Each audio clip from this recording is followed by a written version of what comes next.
নবীজি সাল্লাল্লাহু আলাইহি ওয়াসাল্লাম অনেকগুলো কবর দেখে খুশি হলেন। শেষমেশ একটা কবরের সামনে গেলেন। উনার চেহারা মোবারকে ঘাম দেখা দিল। তিনি অস্থির হয়ে পড়লেন। দুশ্চিন্তায় চেহারা কালো হয়ে উঠল। হয়রান পেরেশান হয়ে গেলেন তিনি। একজন সাহাবী রাদিয়াল্লাহু আনহু ওনার অবস্থা দেখে জিজ্ঞেস করলেন, হে আল্লাহর রাসূল, আপনি এত পেরেশান কেন? তিনি অস্থির হয়ে বললেন, এই কবরের বাসিন্দার ওপর ভয়ানক আযাব হচ্ছে, এমনই শাস্তি যা ভাষায় বলা যায় না। আহা, এই ব্যক্তির কি উপায়? এই কথা বলে তিনি কবরে হাত মোবারক রেখে দোয়া করলেন, কিন্তু চেহারায় প্রশান্তি এলো না। তিনি বললেন, দোয়া কবুল হচ্ছে না, কোনো রহস্যময় কারণে সাংঘাতিক বড় পাপ করেছে সে। হুজুর সাল্লাল্লাহু আলাইহি সেখানে আওয়াজ দিয়ে বল, যাদের আত্মীয়ের কবর এখানে রয়েছে তারা যেন নিজ নিজ আত্মীয়ের কবরের সামনে দাঁড়ায়। সবাই দাঁড়ালো, কিন্তু আশ্চর্য, ওই কবরের পাশে কেউ নাই। বেদনায় নীল হয়ে গেলেন হুজুর সাল্লাল্লাহু আলাইহি ওয়াসাল্লাম। তার অস্থিরতা বেড়েই চলেছে। লাঠিতে ভর দিয়ে একজন বুড়ি এলেন। তিনি দাঁড়ালেন সেই কবরের পাশে। হুজুরে পাক সাল্লাল্লাহু আলাইহি ওয়াসাল্লাম স্বস্তির নিঃশ্বাস ফেললেন। তারপর বৃদ্ধাকে জিজ্ঞেস করলেন, এটা কার কবর? আমার ছেলের। বৃদ্ধা জবাব দিলেন, আপনার ছেলের কবরে ভয়ানক শাস্তি হচ্ছে।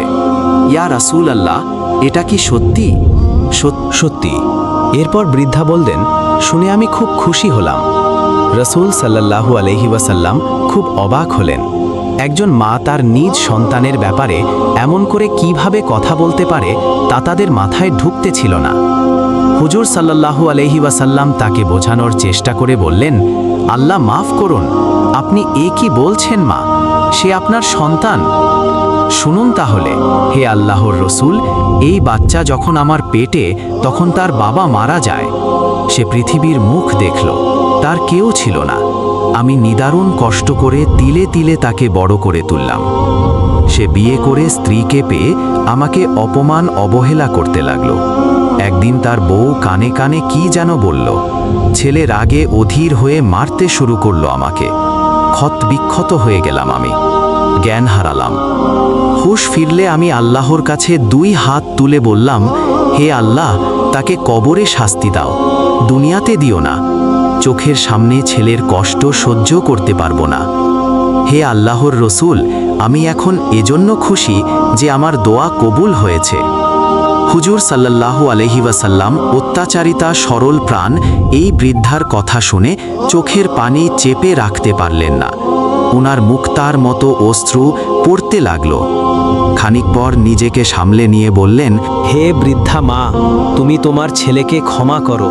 সে ভয়াবহ স্বরে বললেন, হে আল্লাহ, এই বৃদ্ধাকে কবরের শাস্তি দেখাও। জ্বরে ভোগা রোগীর মতো থর থর করে কাঁপছেন তিনি। তিনি বললেন, ওহ খোদা, কবরের আযাব এমন ভীষণ, এমন ভয়ানক। ছেলের পুরো শরীর থেকে চামড়া উঠিয়ে নেওয়া হয়েছে, তাকে মুগুর পেটা করা হচ্ছে। হে আল্লাহর রাসূল, আমি তাকে ক্ষমা করলাম, আপনি দোয়া করুন সে যেন মুক্তি পায়। হুজুর সাল্লাল্লাহু আলাইহি ওয়াসাল্লাম হাত উঠালেন। দোয়া শেষ। ওনার চেহারা উজ্জ্বল। প্রকৃতিতে, আকাশে বাতাসে নেমে এলো সুমহান সমাহিত পরিবেশ। গভীর প্রশান্তি দয়াল নবীর চেহারা মোবারকে। চারদিকে শান্তির ছায়া। এজন্য মা বাবাকে কখনো কষ্ট দিয়ে দেবেন না।